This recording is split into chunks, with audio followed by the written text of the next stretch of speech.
ગોવાની નાઇટ ક્લબમાં સિલિન્ડર બ્લાસ્ટમાં હવે કાર્યવાહી થઈ છે। નાઇટ ક્લબના મેનેજરની પોલીસે ધરપકડ કરી।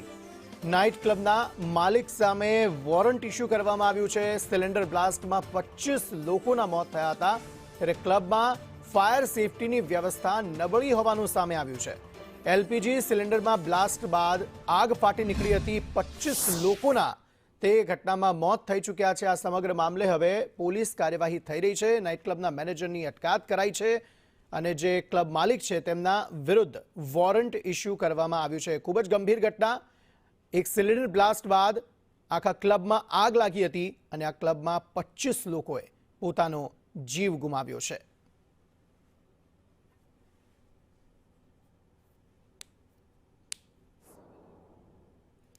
તો ગોવાની એક ક્લબ કે જેમાં 25 લોકોના મોત થઈ ગયા। ક્લબના કિચનમાં એલપીજી સિલિન્ડરમાં બ્લાસ્ટ થયું હતું અને આ બ્લાસ્ટ બાદ તેમાં વુડન વધારે હતું, લાકડું વધારે હતું, તેના કારણે આ આગ વધુ પ્રસરી હતી।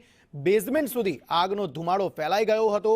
કોઈ બહાર નીકળે તે પહેલા તેઓ આગની ચપેટમાં આવી ગયા હતા। ધુમાડો શ્વાસમાં આવી ગયો હતો અને તેના કારણે 25 જેટલા લોકોના મોત થઈ ચૂક્યા છે।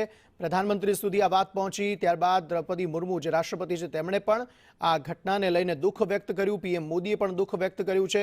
મુખ્યમંત્રી પ્રમોદ સાવંત છે તે ઘટના સ્થળે પહોંચ્યા હતા, ઘટના સ્થળની મુલાકાત લીધી અને તપાસના આદેશ આ સમગ્ર મામલે આપી દીધા છે। પરંતુ ખૂબ જ ગંભીર ઘટના। આટલું મોટું ક્લબ, કારણ કે ગોવામાં મોસ્ટ ઓફ નાઇટ ક્લબ્સ વધારે છે અને તેવામાં જો નાઇટ ક્લબમાં ફાયર સેફટીનો અભાવ છે ને તેમાં 25 લોકોના જીવ જતા રહે છે તો કાયદો વ્યવસ્થાની સ્થિતિને લઈને ખૂબ જ ગંભીર સવાલ ઊભા થાય છે। કારણ કે ગોવામાં મોટાભાગના મુસાફરો, ટુરિસ્ટ જે છે તે આવતા હોય છે ને આ રીતે ક્લબમાં જતા હોય છે, ત્યારે તેમની સુરક્ષાને લઈને સવાલો આ ઘટનાને લઈને ઊભા થઈ રહ્યા છે। એલપીજી સિલિન્ડર બ્લાસ્ટ બાદ આગ પર કાબુ ન મેળવી શકાયો, ફાયર બ્રિગેડ આવી ત્યાં સુધી અને તેના કારણે 25 જેટલા લોકોના મોત થઈ ચૂક્યા છે।